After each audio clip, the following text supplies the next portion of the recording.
চৌঠা আগস্ট দেশ জুড়ে পালিত হচ্ছে জাতীয় অস্থি ও সন্ধি দিবস।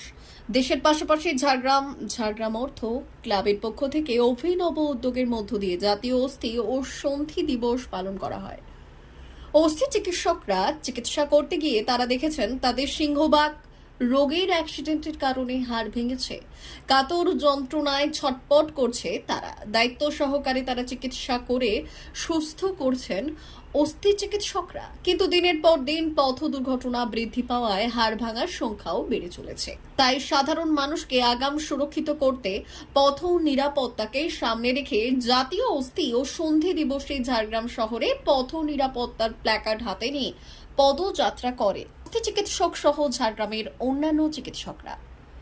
রবিবার সকালে ঝাড়গ্রাম শহরে রবীন্দ্র পার্ক থেকে পথ নিরাপত্তাকে সামনে রেখে স্কুলের ছাত্র ছাত্রীদেরকে নিয়ে একটি বর্ণাঢ্য পদযাত্রা শুরু হয়। ঝাড়গ্রাম শহরের প্রাণকেন্দ্র পাঁচ মাথার মোড় পরিক্রমা করে সুভাষ পার্কের মোড় হয়ে পুনরায় রবীন্দ্র পার্কের পদযাত্রাটি শেষ হয়। পদযাত্রার মধ্যে মূলত ট্রাফিক নিয়মগুলি তুলে ধরা হয়, কিভাবে গাড়ি চালানো উচিত, সর্বদা হেলমেট পরে বাইক চালানোর প্রয়োজন, জনবহুল এলাকায় দ্রুত গতিতে গাড়ি চালানো যাবে না এবং সর্বদা ট্রাফিক নিয়ম মেনে গাড়ি চালানো উচিত। এই সমস্ত বিষয় পদযাত্রার মাধ্যমে তুলে ধরেন চিকিৎসকেরা। এদিনের পদযাত্রায় ঝাড়গ্রামের চিকিৎসকদের পাশাপাশি উপস্থিত ছিলেন ঝাড়গ্রাম পৌরসভার চেয়ারম্যান কবিতা ঘোষ, ঝাড়গ্রামের অস্থি চিকিৎসক ডক্টর মৃণাল সাহা এবং ডক্টর সব্যসাচী সাঁতরা।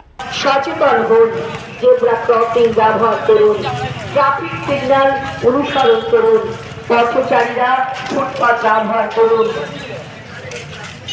গাড়ি বা বাইক চালানোর সময় আজকে হচ্ছে জাতীয় অস্থি এবং সন্ধি দিবস, 4 আগস্ট।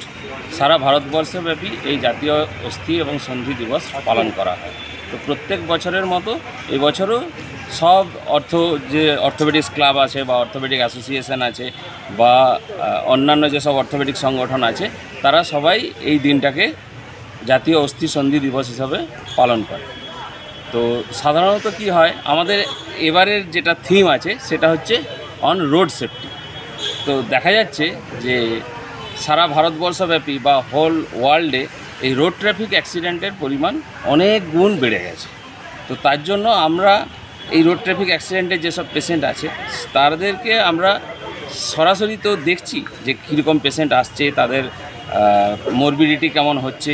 তো তাদের চিকিৎসা করতে গিয়ে আমরা ফিল করছি যে এই সংখ্যাটা প্রচুর পরিমাণে বেড়ে গেছে। সেই জন্য আমাদের মনে হয়েছে এবারে যে এই রোড সেফটির ওপরে আমরা সাধারণ মানুষের মধ্যে একটা যদি সচেতনতা প্রচার করতে পারি, তাহলে এই রোড ট্রাফিক অ্যাক্সিডেন্টের সংখ্যাটাকে অনেক গুণ কমানো যাবে এবং শুধু আমাদের ওয়ার্কলোডও কমবে এবং সাধারণ মানুষ যারা সাফার করছে তাদের সংখ্যাটাও অনেক গুণ কমে যাবে।